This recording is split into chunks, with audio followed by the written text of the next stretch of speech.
The hottest ticket on Broadway this season is The Year of Magical Thinking. The one-woman show starring legendary actress Vanessa Redgrave is based on the best-selling memoir by Joan Didion. Our national correspondent Jamie Gangel recently had the rare pleasure of sitting down with both women. Jamie, good morning. Good morning, Matt. The play is what theater should be. Ms. Redgrave is mesmerizing, and Ms. Didion's words clearly touch the audience. This happened on December 30, 2003. That may seem a while ago, but it won't when it happens to you. And it will happen to you. The Year of Magical Thinking is based on the true story of how writer Joan Didion first dealt, or more accurately, could not deal, with the sudden death of her husband, John Gregory Dunn. You think I'm crazy. You think I'm crazy because otherwise I'm dangerous. Radioactive. If I'm saying what happened to me could happen to you. The play is a stunning collaboration by two forces of the creative world. The words of award-winning writer Joan Didion, channeled by a member of acting royalty, Vanessa Redgrave. I hear my own voice. What I hear it saying is this. He's dead, isn't he? The doctor looks at the social worker. It's okay, the social worker says. She's a pretty cool customer. When you first heard Vanessa Redgrave perform these words... It was in London in December. And how did you react? I flew back to New York practically in tears. It was so moving to me. Sold out for months, audiences love it, but the play almost never happened.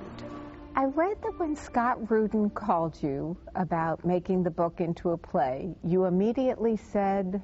No. My first thought was, I've never done that. Why would I undertake that now?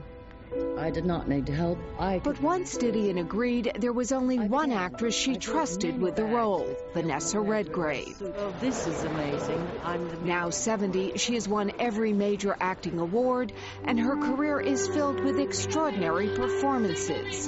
Blow Up, Isadora, the Oscar-winning Julia, and Howard's End, to name a few. But this role, Redgrave says, had a special calling. I felt absolutely compelled. You get times in your life when you know you've got to go and you've got to do something and be part of something. To me, it represents a leap in theater writing. The story recounts how Didion engaged in magical thinking, a kind of temporary insanity where she was unable to accept her husband's death. If she didn't give away his shoes, he would come back.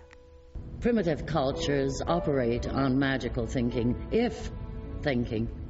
If we sacrifice the Virgin, the rain will come back.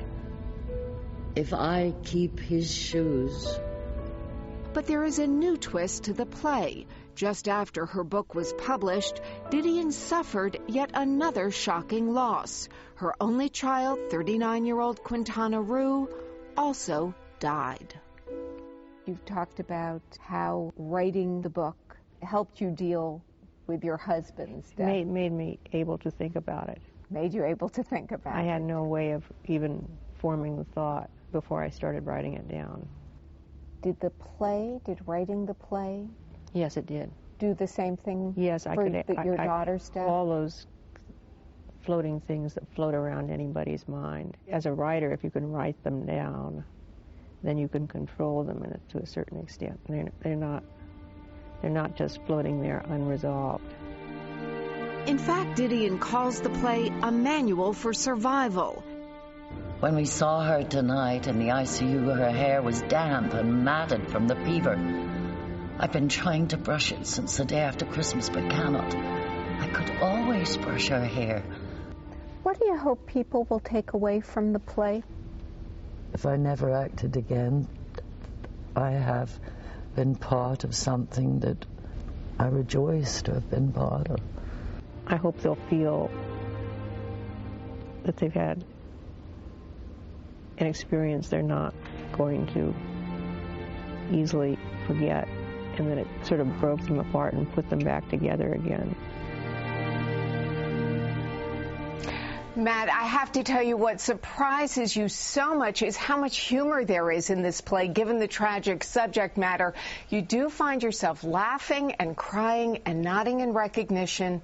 If you have an opportunity to see this play, it's a once-in-a-lifetime experience. It really is extraordinary. Just the small clips you brought us, Jamie, were incredibly powerful. I thank you for that, and a great interview with those two ladies. Thank you.